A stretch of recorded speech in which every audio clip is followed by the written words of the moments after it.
Hello, good morning everyone. Assam Policeor SLPRB website এখন notification আহিছে about sub inspector constable written tester date আৰু admit card লৈ সব মই notificationটো আপোনালোকক দেখুৱাই দিব বিচাৰিম recruitment of 2 post inspector 60 post sub inspector 70 post state constable 200 post constable under PIF scheme government of Assam police border organization advertisement number umuk the written test for the test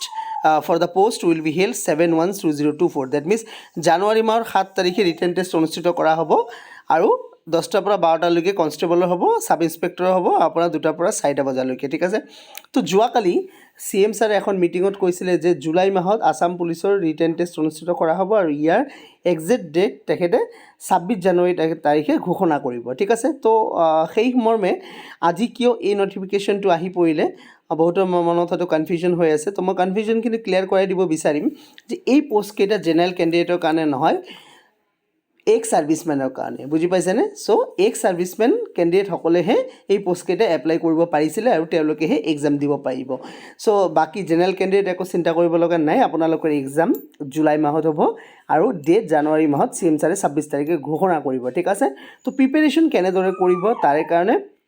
তলত Telegram চেনেলৰ link আছে join কৰক আৰু মই অতি সোনকালে strategy video লৈ আহিছোঁ যে আসাম পুলিচৰ ইন্সপেক্টৰৰ কাৰণে দ্যাট মিন্স সাব ইন্সপেক্টৰৰ কাৰণে কেনেদৰে প্ৰিপাৰেচন কৰিব কনষ্টেবলৰ কাৰণে কেনেকৈ প্ৰিপাৰেচন কৰিব যেহেতু আপোনাৰ হাতত যথেষ্ট সময় আছে এতিয়া ভালদৰে যদি প্ৰিপাৰেচন কৰে জুলাই মাহ এইটো এটা ভাল সময় এইবাৰ আপোনালোকে আসাম পুলিচৰ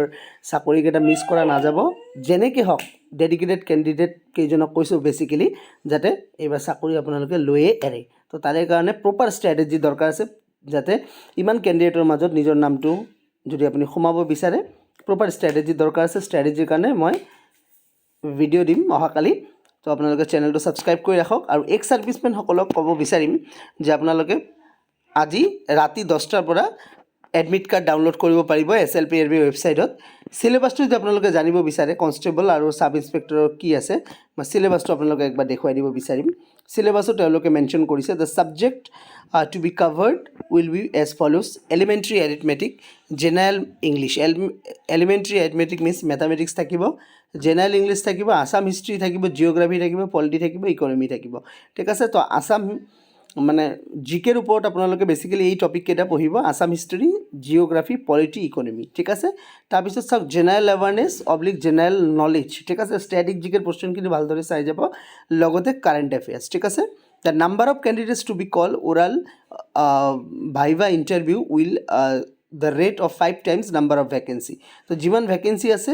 তাৰে 5 গুণ ক্যান্ডিডেটক ভাইভাত মাতা হ'ব দ্যাট মিন্স ৰিটেন টেষ্টৰ পিছত পুনৰ এটা ভাইভা আছে সো এক সাৰ্ভিসমেনৰ যদি কোনোবা ক্যান্ডিডেট আমাৰ চেনেলত থাকে কমেন্ট এটা কৰিব তো ইমানে আসলে ভিডিওটো তো ভিডিওটো শেয়াৰ কৰি দিব যিসকলৰ মনত কনফিউজিং আছিল যে সঁচাকৈ সাব ইন্সপেক্টৰ বা কনষ্টেবলৰ পৰীক্ষা ডেট আহি গ'ল নেকি তো তেওঁলোকলৈ শ্বেয়াৰ কৰি দিব ধন্যবাদ সকলোকে